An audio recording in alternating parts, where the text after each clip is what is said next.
Welcome to everyone who is joining us here today. I'm Shannon McFarland. I'm the head of product marketing at Integer, and I'll be the moderator for the Q&A at the end. So feel free to start dropping your questions in the chat anytime during the presentation. I'll be collecting those for the end so we can have what I'm hoping is going to be a lively discussion about AI, because I know there's a lot of people with spicy takes and big feelings about AI and safety and how to integrate it into your processes. So today, what we are focused on is AI and next-gen security automation in 2024. We're trying to get past that hype here and talk more about the practical use cases and examples and some of the things about how can you really use the newer AI that's been coming out, and what are the examples that we've seen, what we're using, and how we're thinking about it in our team at Integer. Here with me today, I have Itai Tibet, the CEO and co-founder of Integer, and a former director for incident response, and Shaul Holtzman, our director of sales engineering, both very, very smart, deep backgrounds in security operations and a lot of important things to share from our two experts here. So with that, I'm going to pass it over to Itai. Automation and AI, as everybody knows, I think has been discussed for about, 7 years. That was probably the peak in our industry. So what's special about 2024? Why we should care about it now? So first of all, and that's not a new problem, is talent shortage, right? It's hard to hire people in security, to retain talent. That's not new. But what is new is the macroeconomic situation at the end of the day. It does affect a lot of organizations' abilities to get more resources, hire more people, and that's definitely a thing to take into account when starting 2024 and forming strategy. Secondly, AI, has been quite of a buzzword, even funny. I think that since 2023 and ChatGPT, that is no longer the case. People can see it actually is very, very smart and very, very powerful. And, it's not just OpenAI and ChatGPT, but the rise of large language models and generative AI is just very powerful. It's just waiting for us to harness. And lastly, the bad guys are not waiting for anybody. They very much see the advancements in AI and in automation too, and they make sure to leverage it for their own malicious intents. For example, we see personalization at scale, especially for phishing, but also to generate code through AI. They are harnessing the power. So we as defenders have to, get a wake-up call and make sure that 2024, we also harness it for defense. It's been some time since, the security world has kind of took AI seriously enough. So can we really trust it? So in short, we can trust it if it's used in the right places. So you can see something funny that we found on Reddit, that somebody asked an AI model to generate pictures of migrating salmon. I'm not sure that this is what the author has intended to happen. But yeah, AI can be also funny and hallucinating. We all know that. And in other cases, it can be extremely powerful. So let's talk about where it is really powerful and where it kind of sucks, and where we should, kind of stay away from it. So the reason why we even know all this is because we put to ourselves a strategic mission at Integer to bake in a lot of AI capabilities. We're going to talk about that a bit later. But we have tested basically any LLM out there, the major ones, and with numerous different use cases in security, especially security operations, because that's Integer's specialty, with different prompts, different inputs. So we really know now as a team what works and, again, where it doesn't work. So let me walk you through some of our conclusions. So what we can say for sure is that generative AI is extremely good at analyzing and understanding textual-based evidence. Textual in terms of text, right? So it can be scripts, it can be macros, it can be plain text in emails. Very good at that. Also, translating from one language to another. And it can be a virtual language, like translating, a regular expression to a SIM query, right? Very good at that. Also, it can detect things that the human eye usually miss. Like, in phishing attacks, they do the domain names that will look very similar to a known brand. So that's where our disadvantage come into play, but generative AI is actually very good at detecting those types of things. Also, it's really good at, you can just ask it to generate a report from unstructured data. Really phenomenal at that aspect.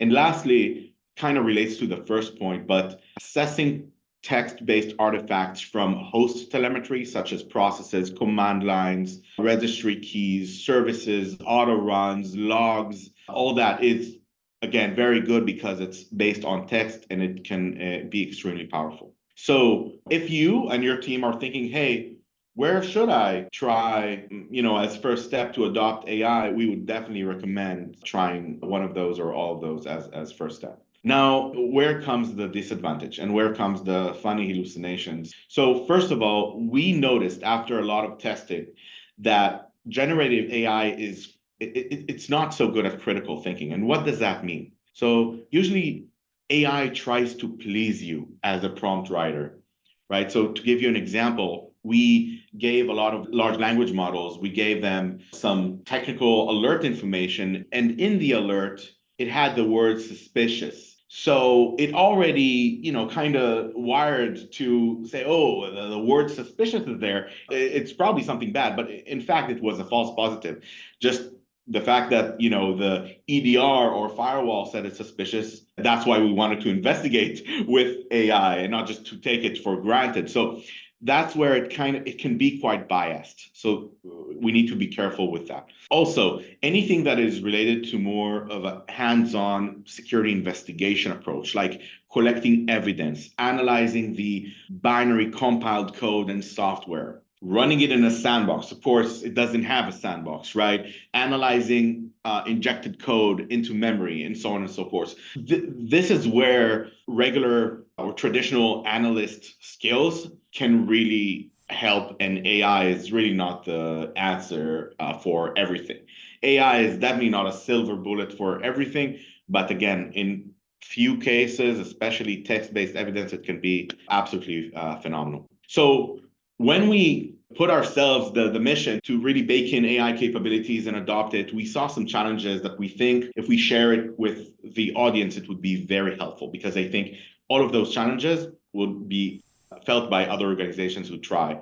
So privacy, it is very, very easy for the untrained eye or hand to give, a ChatGPT style AI some sensitive information, especially in security, right? There's so much secrets and sensitive organizational information that, if we just do it without any supervision, that is a problem. Also, and that's super important, we have tried to generalize a prompt that would be the magic prompt, the one prompt to rule them all for security. Unfortunately, that does not work. What we learned is that you need to find, numerous prompts that are right for the right case, and not just the prompts that are right for the right case, but also the input, the data, for example, whether it's network data or the host telemetry, but you need to very carefully select the input that you give it. Again, if you just give it something that has the word suspicious on it and you ask it, hey, is it something suspicious? Yeah, it will say that it's suspicious. So that's just an example. So there's a lot of ongoing trial and error that requires a lot of data, time, expertise in order to adopt AI. That's really the downside. And lastly, if your team is going to use ChatGPT style, Bard style chatbots and AI models, for budget, it's actually fine. But as soon as you bake in automation into this and start using it for those AIs, costs can go like crazy, and not rightfully so, because in many cases it's just not the right place to use AI, right? So all in all, I would say the conclusion is that we need to select the right time to use AI, both for cost perspectives, but also to have the optimal results. So here are a few tips, general tips on adopting AI that, again, we came to the conclusion and we are happy to share with everybody. So first, use a privacy-oriented model. Enable your team to use AI, right? It's super important. We're going to touch upon how it affects our jobs, but it's very important that you adopt AI. So enable your team to do it. And the way that you can enable them is by making sure that you adopt a privacy-focused model. To give you an example, most of the major cloud providers do have a private AI model as a service, and also ChatGPT has the teams and enterprise plans that have the privacy baked into. Also, when you start using this in your team, make sure you use it collaboratively. Share prompts with one another that seem that it works. If you find a very cool prompt in order to investigate a certain type of evidence, or you find a cool prompt that will generate the best incident report and summary, amazing. Share with one another. It's very, very helpful. Lastly, we also started looking into using the new feature from OpenAI, the GPTs. So you can actually train a GPT for you with your own organizational data. So for example, we have this bot we call Integer CISO Advisor, which is basically has all of our security policy baked in. So once you ask it, for example, hey, what is the minimal password length for int, would give you the response. Also, if you ask, hey, where is Integer hosted, it will share with you also that. Do you support SOC 2? Yeah, all the questions that we love to get from customers. So this is obviously just an example, but you can bake in your own knowledge base of your security team into your specific GPT and then share it with your team, and it would be private, so it's not shared publicly. So that's definitely a very cool tip.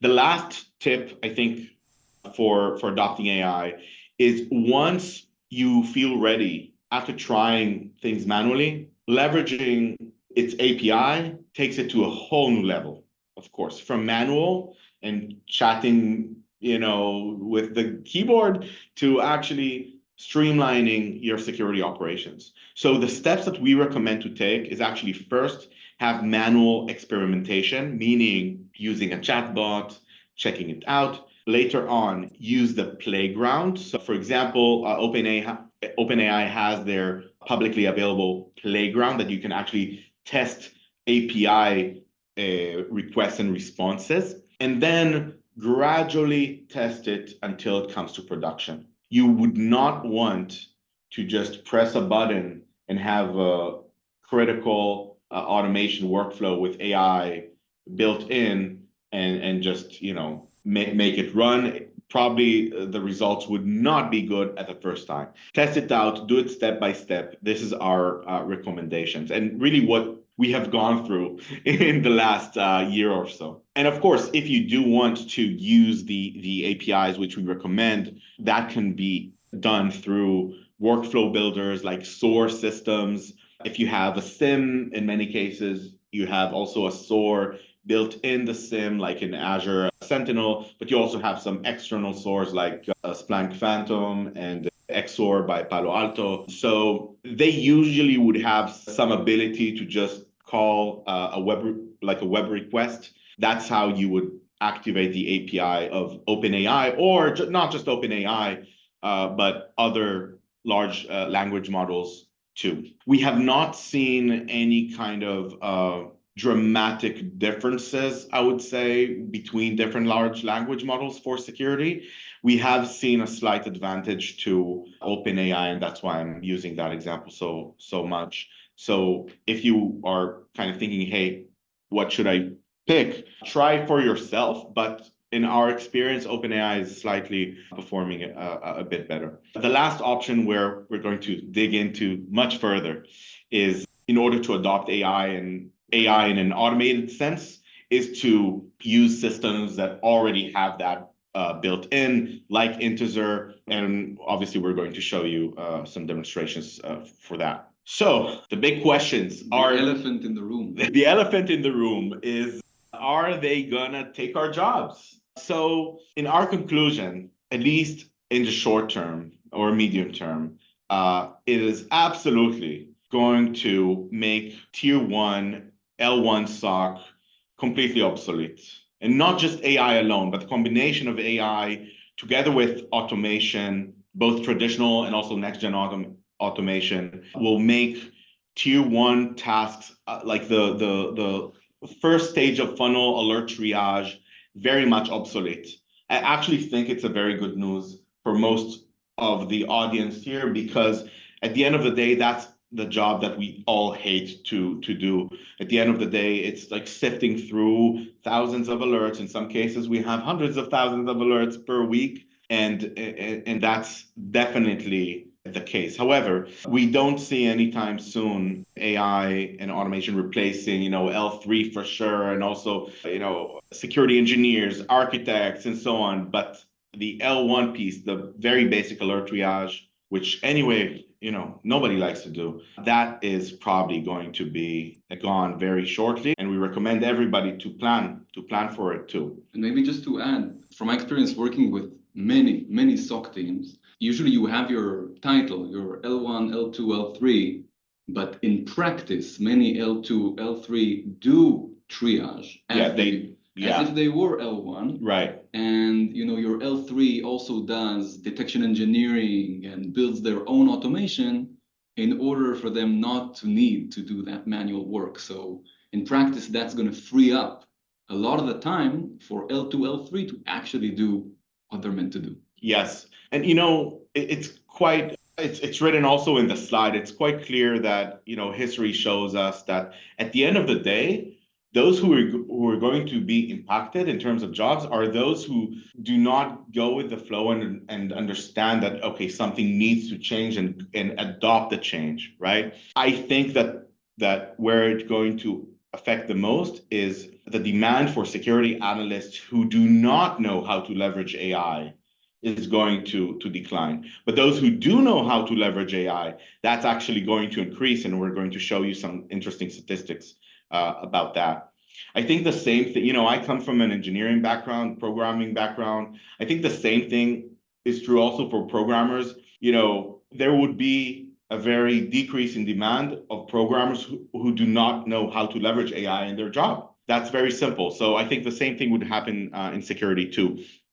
So here's actually a very reputable and interesting statistic here about security jobs and AI. So we can see, and this is like very, very new report from 2023. Fastest growing job, fourth place, is information security analysts. And that's while the rise of AI was really at its peak. So really what we see is actually a correlation between AI and the need for security. It's just, about embracing the change and leveraging, harnessing the power of AI and automation moving forward, instead of being afraid that they will take our jobs. Let's use AI to become much better at our jobs. That's the mindset that we would recommend to take here. Okay, so lots of tips and tricks and where you should use AI and so on. But looking at 2024, I think that a big bottom line, the only thing I want you to remember from this presentation today is that everybody in the audience should have a task to automate out L1 SOC or I would say alert triage, basic alert triage by the end of this year. And I think it's absolutely possible. We don't just think, we actually are working with a lot of organizations who already have made the transition from a human-based tier one in alert triage to something that is completely automatic. It's true even for large enterprises. It's even more true for medium-sized enterprises, that's for sure. And the best way to do that is not just saying AI or only using a ChatGPT, is really combining the power of AI as a tool together with overall automation that is not just AI, of course, because again, there are tasks that AI is just not good for. So that concept of automation, complete automation of L1 and alert triage, we call that concept autonomous SOC internally. I think it's a It's an easy way that we can also converse with each other and explain what we mean when we say automation, because automation can be a bit overused. Okay, let's take a breath, right? We talked about best practices. Hey, by the end of this year, most organizations should think how they can completely automate L1. Great. Now how, right? So long story short, there's no one way to do it. However, at Intezer, that's, the main mission, that the reason why I founded the company is to try to solve the talent shortage problem in cybersecurity and automating security operations. So we have quite expertise about how to approach the problem. And here's how we recommend to approach when you engineer your strategy to get to the point of autonomous SOC. And again, we're not talking magic here, automating everything security. No. We're talking about the basic alert triage, tier 1, that you usually either get internally from tier 1 or you have an external service like a managed SOC to do that for you. How do you automate it out completely? So there are a few building blocks that everybody has to have. And those who actually want to adopt it, I think snapping this slide would be a good idea. So the first building block is alert monitoring, actually connecting to your detection systems to generate alerts. That can be endpoint, that can be network, that can be SIM, that can be email. So hooking that up through integrations through API. Second building block is evidence collection. So as soon as an alert fires, you want to collect evidence in order to actually triage the alert. That's what a human would do. After you have the evidence, you should build a pipeline for investigating all the evidence that you collected. And again, that needs to be very diverse because the evidence can be diverse. It can be just files, simple files, or it can be URLs, it can be memory dumps, it can be logs, it can be identity information, a lot of stuff. So you need to have a lot of different diverse strategies to analyze each piece of evidence. For example, AI would be used in case you need to analyze a macro or a PowerShell script. It's great to analyze PowerShell scripts. But for other things, you would want to have sandboxing and your reputation analysis and in difficult cases, software reverse engineering. So within the investigation, really several things that we pointed out here is the different analysis techniques, also correlations with threat intelligence platforms, also to bake into your autonomous SOC strategy, reputation checks like hash check, VirusTotal, all that stuff, and then have a concrete verdict for each and every piece of evidence separately. For example, if I have from one alert several pieces of evidence, let's say a command line, like a URL maybe that was in the command line and the memory dump of the machine, right? That's 3 pieces of evidence. You would want to investigate each and every piece of evidence separately, come to a conclusion, and then that's the next building block, decision making.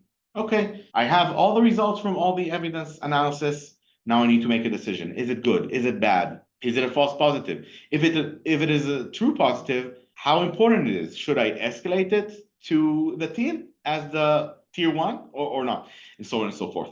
Lastly, after you did make a decision, then you want to drive response, especially for true positives, right? You would want to, if you had IOCs from the incident, you would want to apply it automatically, right? So all in all, this is how we at Intezer approach the building blocks of completely automating out tier 1, and AI is one of the key tools in order to have the best decision-making, best investigation of evidence. We talked throughout the session about how to adopt AI generally and how we recommend to do it. And I think it's a good time to move forward to explain how we at Intezer can help teams do that more easily. So basically, all the blueprint that I shown before about how an automated autonomous SOC should be like, we engineered it ourselves so you won't need to do it yourselves.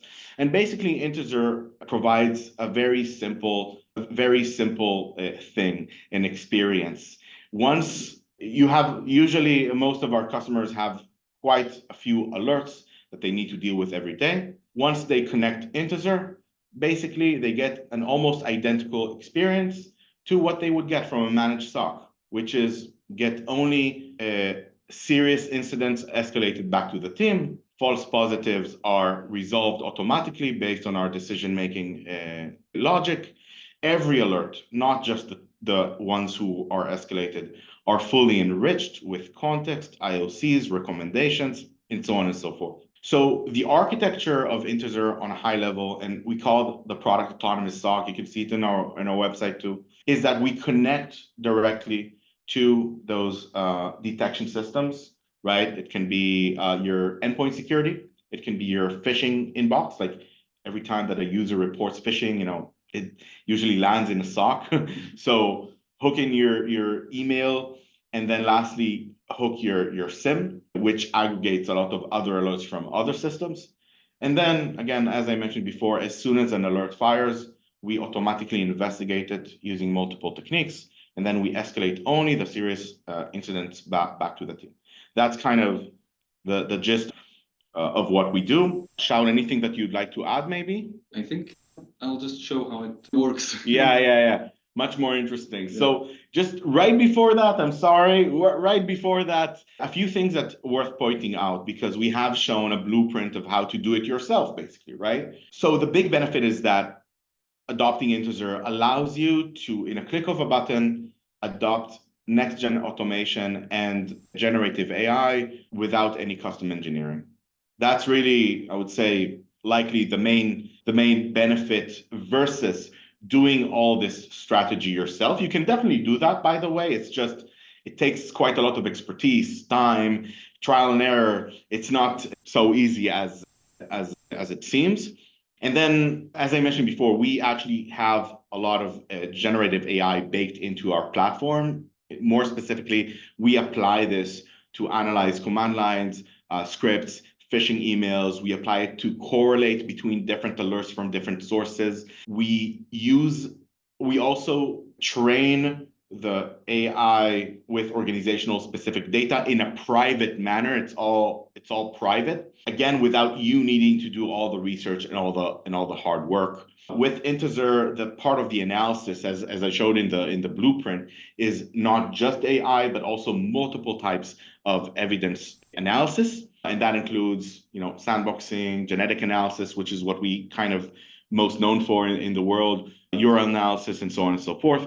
And lastly, to connect to your existing ecosystem, so we don't require you to have any new agents, new security tools, nothing. We just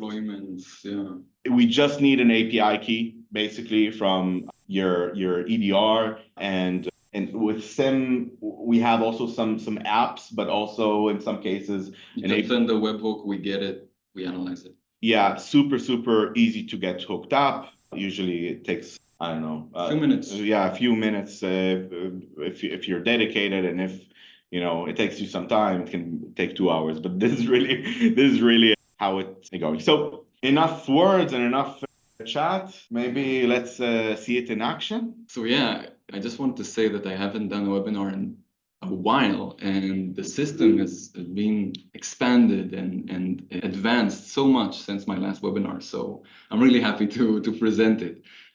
So as Itai said, we've implemented all of these best practices.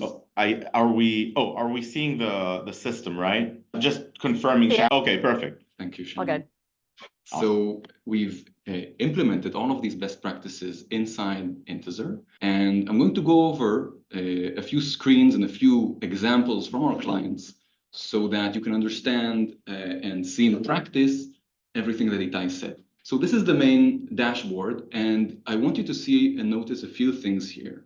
We're connected to multiple sources, including phishing, including EDR, and in order to connect and onboard, again, as Itai said, it's extremely simple, and it shouldn't be complex. It's just receiving the alerts and having the right permissions in order to investigate further, whether that's fetching evidence or querying the EDR for more information. So let's say you have, I'm not picking favorites, they're all great.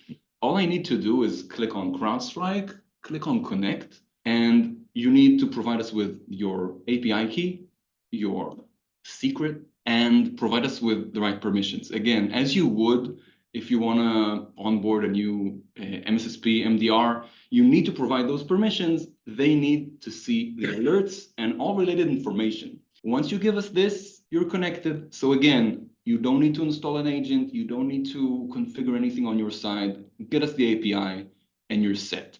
Then each alert from all of these sources is fed into the system and we analyze it. So as you can see here, the triage in the end tells you this is a false positive, this is a true positive, this is a suspicious or administration activity, and this is extremely important escalation, deal with it right now. Again, exactly as a SOC would provide. So as I mentioned, each alert will generate its own automated investigation on our side.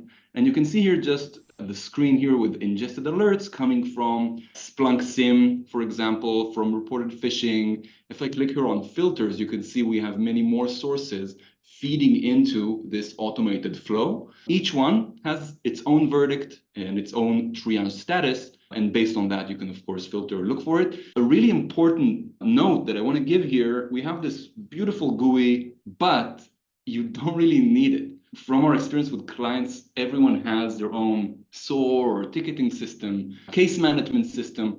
We don't want to add another screen to your life. All this information is very easily available and ingestible to your case management system. It's very easily configured, and then your existing ticket will just get all this information, and of course can also be affected, according to the relevant status that that ticket requires. I think it's a super important point, Shal, because people hate when you have yet the new silver bullet, another single pane of glass, right? With so many single panes of glasses that they become a pain. Yeah.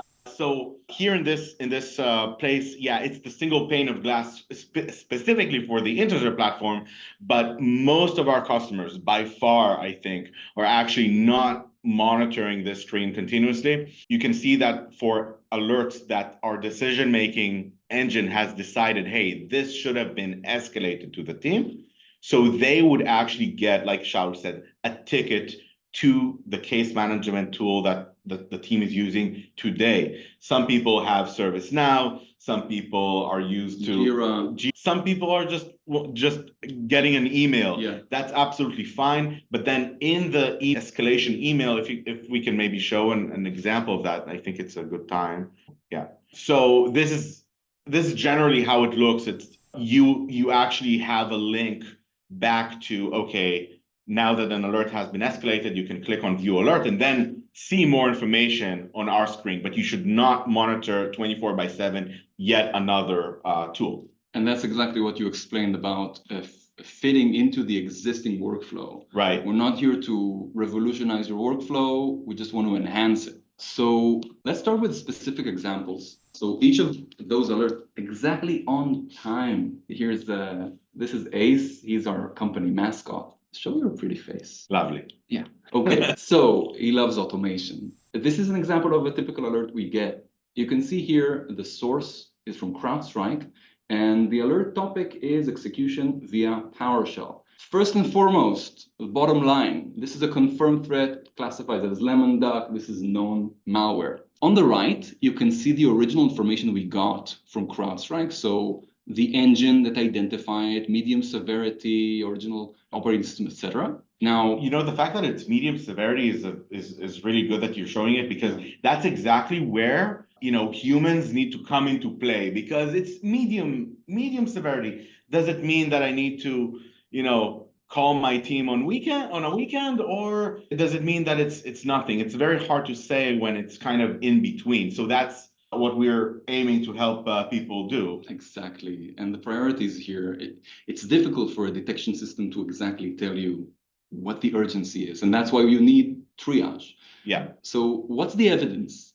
In this case, you have the parent process being PowerShell, and you have the actual command line. You also have what executed PowerShell, which is taskeng.exe. As an analyst, I would need to try to decipher this obfuscated command and try to understand, is this legitimate or not? There are legitimate uses for PowerShell, mostly with administration. So we see very common cases of legitimate PowerShell executions.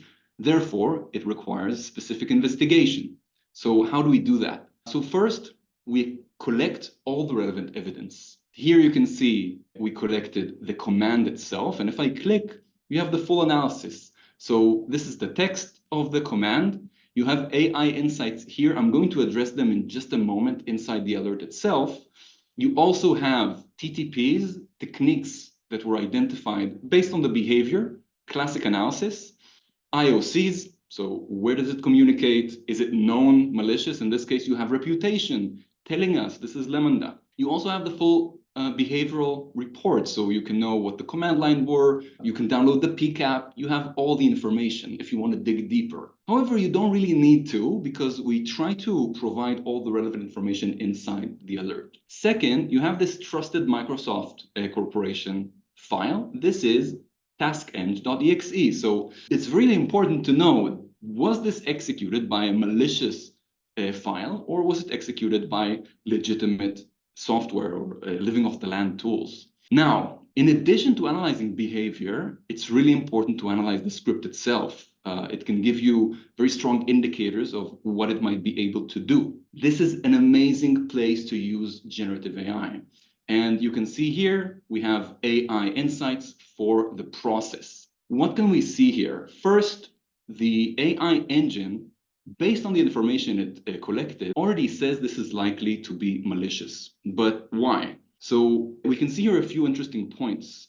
PowerShell executed with a complex and obfuscated command line suggests an attempt to evade detection. Makes total sense. You won't see an obfuscated command line if it's just a legitimate PowerShell execution. Modifying the hosts file, that's super important for evasion as well. Cryptographic functions. The parent process is taskeng, suggesting it could be a scheduled task used for persistence. And if you scroll down in the related alerts part, the correlations, we actually see it runs on the same host every hour. So AI here was spot on. Moving forward, we had the best information we could from the AI engine. Again, you have the TTPs, so techniques that you saw earlier, and the IOCs. So this alert was triaged. So what do you do with it right now? All you need to do is respond. There's no more investigation to do. You have the indicators here. Network indicators are great for immediate response because you can, one, block them, and two, you can hunt for them. So you can find other possible infections in the network. So tier 2, you get this alert and you just deal with it immediately.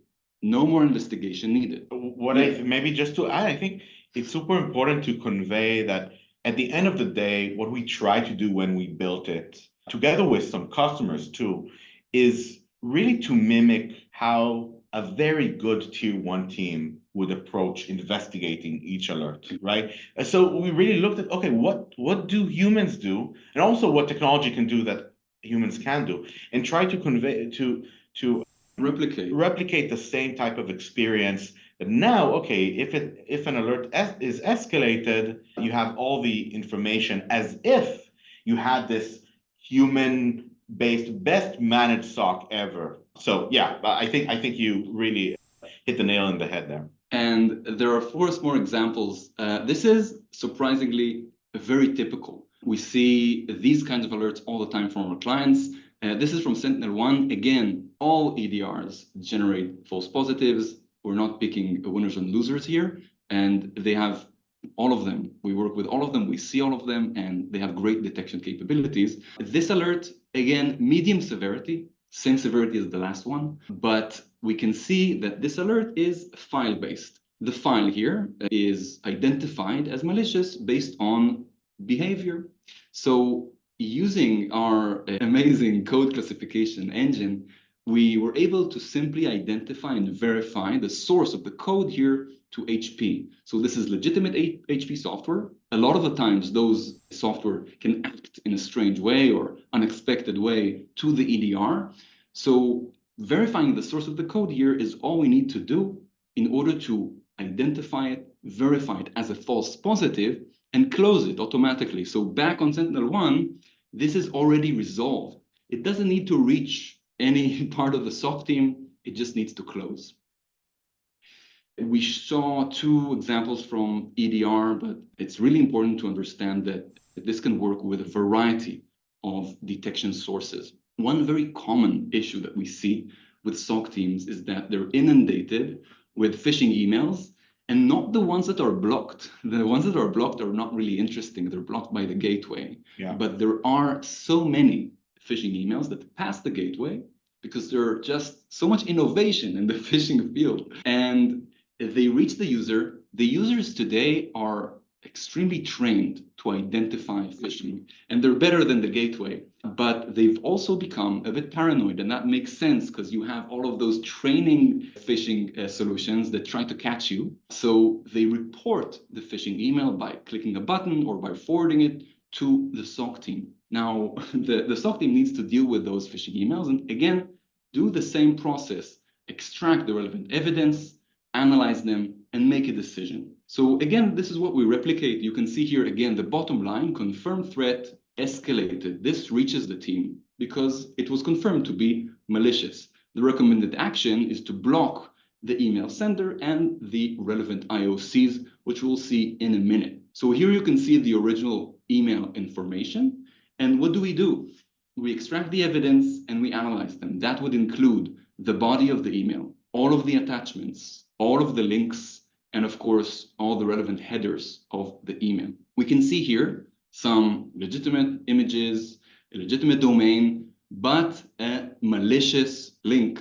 In addition, you can see indicators identifying some possible manipulation inside the header of the email and simply identifying a possible impersonation of DocuSign. And this is extremely common and actually hard for the human eye to detect. This is, again, an amazing place to use AI insights because we have text that we can read and try to understand. And this engine knows and have seen a lot of legitimate emails, malicious emails, so it can understand patterns such as there is a generic call to action prompting the recipient to click. It includes various disclaimers, legal jargon, and there's no specific personalization or clear context. This is extremely useful. Instead of you trying to read the email, try to understand, because there are better phishing implementations and worse, AI can catch it, and it can catch it in all languages, which is extremely useful for multinational corporations that have alerts in different languages. Now, just to show you how it looks like, this is one of the good ones. So just from looking at it, it actually looks like a DocuSign email, and using the process here, of course, it is classified. As I showed in the beginning, the action is very clear. Block the sender, block the IOCs. This URL, that's the relevant IOC that you want. And the sender, you have it here. And of course, all that information is also available through API. Amazing. I think, although this is a very different example because this shows an email, but it's kind of the same process, right? That again, a human would do. They would look for each and every piece of evidence. They would analyze each and every piece of evidence separately using multiple techniques, and then have some kind of decision-making in our brain in order to come to a conclusion based on all of our results. So this is exactly what we try to replicate, also in emails, as well as in endpoint alerts and SIM alerts and all alerts that we can ingest from our clients. So I hope you all enjoyed seeing both what Inster can do for you, but also how to adopt AI in general. Now we can take some questions, right? Just looking at the data in the survey, it's very interesting. About 80% of people, 70 to 80% of people either are planning to do some AI, are actively searching, or already have AI baked in their security operations. So that, I think it just shows that this is kind of the trend that is going on right now. It's a great audience here. Absolutely. Shannon, is there any? So I just turned on the chat as well as the Q&A for Zoom. So if you want to chime in, whether it's with a question or just a thought, feel free to drop things into the chat or the Q&A there. So I think one of the first questions that I wanted to start us off here with is about SOARs. So the question is, if we're already using SOARs to automate processes, how can we start to use AI as well? And I think that's a really interesting one, so that way we can try and, a lot of automation isn't a new thing. AI isn't necessarily a new thing, depending on what type of AI you're talking about. So a lot of people have some kind of automation going on in their teams already. And I think SOAR is probably the most common, right? Right, absolutely. Yeah. All in all, like SOARs are very important tools that won't go away anytime soon, because they are a great development platforms essentially for automating security. But people need to realize that they are development platforms. It means that you need to engineer the workflows, and it requires to actually do the engineering work. In big organizations, they have a whole teams just to do that. Medium organizations or mid to large are struggling to do it by their own. And just to add to that, it's exactly the tension there that you mentioned between do it yourself or get a solution that does it for you. And if you want to do it yourself, you can, and SOAR will be a great way to do that. Yes, and usually most of our clients have SOAR systems, the vast majority, I would say. And the way that SOARs are really working very well with Intezer is that they leverage our decision making in order to drive custom action. So, for example, Intezer does have some action, some action templates or baked in. For example, like Shaul showed, if something is a false positive, we already resolve it in the EDR dashboard. That's an example for our response. But for example, if you want to take our IOCs and put it automatically in your firewall, right? That's something that is classic to do in a SOAR workflow. You just take our decision, and we, for the technical audience here, we actually send the decision back via a simple JSON response to the SOAR, and then you can drive any custom action that you want. So that simplifies the custom engineering to almost none, and just gives you more flexibility. Yeah, and just from my experience working with customers and onboarding this solution, they usually have their own automation already being built and worked on with SOAR, but they need to constantly manage it and maintain it, as we do with our solution. It requires a lot of manual work and design and development. What we're enabling them to do is move to the response side and utilize SOAR there. So if we give you the triage result, and as you saw in the example, you want to block the email sender and block that address, that is something that the SOAR is amazing at. You just need to get it the right information and right directive, and that will be an amazing flow for response. All right, I got a couple more questions here, and I think this one in the chat here I see from Michael Evans, really good question here. Is there any way to perform AI model governance in the product as a bank insurance company? And that's a great question here. We're required to verify the models used. So what about, governments and verifying models and things like that, so that way people really understand what they're working with?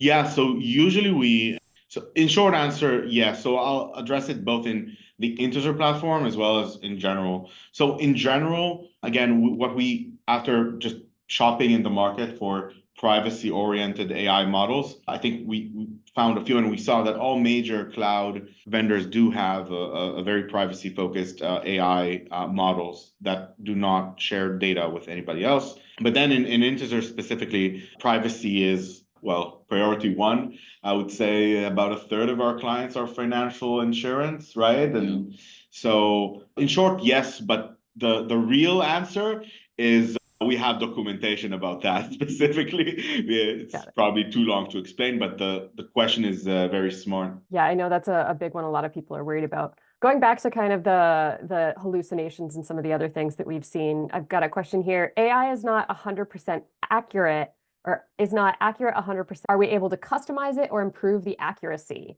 Wow. Also, great question. Yeah, so that's super important and very accurate. So one thing we do, and that you saw, is not rely solely on AI. Like, you have to rely on all the information you have and use AI where it's best. As a tool in your toolbox, right? Exactly. And in addition to that, yes, it is customizable. So each environment has different types of alerts and different types of emails and logs. So when we onboard a client, there is an onboarding process that requires customization to make the results as accurate as possible. Also, there are a few ways that we didn't show today, but we can show in a deeper demo on how to customize our investigation results to your liking. Yeah. So similar to how you would approach, a managed SOC, that you would kind of train the external team to know what to do in each case. So we actually have a feature of thumbs up, thumbs down for our triage results that over time is training the system to your liking. And also there are ways to exclude or include things that only affect your organization. So yes, there's an ability to give feedback to the system, and then it would recalculate triage for your organization alone. Makes sense. All right, and this is going to be our last question here while we wrap up. If you have other questions that didn't get answered here or that you want to get more information on about, feel free to follow up, and any one of us will be able to get back to you with what it is that you wanted to know. Last question. For generative AI in the security domain and I'm gonna butcher this question, it's in the chat. Is there any potential advantage for combining the RAG technique into such a framework? Yeah, so basically we use different techniques in order to customize the AI model's response, and that includes also like training it with our own model. But for the essence of the specific RAG technology, I don't know. I think that we would be happy to chat with our CTO even today and give an answer back. So if you want to write an email in private that we can respond. I'm just the CEO. I mean, I don't know. Yeah, I don't know the answers. I can't even read the question there. I think the new question that just popped up is extremely important. So I know that we plan to end, but this one is really, really important. Are we able to ask questions in a human interface, or is it only based on technology? That was the question. So while we are autonomous SOC is our business, we do recognize that the human touch is also very important as well. And this is why we have a feature called Contact an Expert. And that gives you direct contact with a human expert behind the scenes. So while most managed SOCs, they would do the actual opposite, right? That by default, it's a human and they have some technology enhancements. In Intezer, in autonomous SOC, it's actually the opposite. It's technology by default. It's much more accurate. It's faster, but you do have a way to just contact a human being. Always. Great. All right. Thank you everyone so much for joining, and be interested to hear any thoughts. If you have questions or thoughts about what we could have done better here for you, or that you want us to follow up, please feel free to reach out.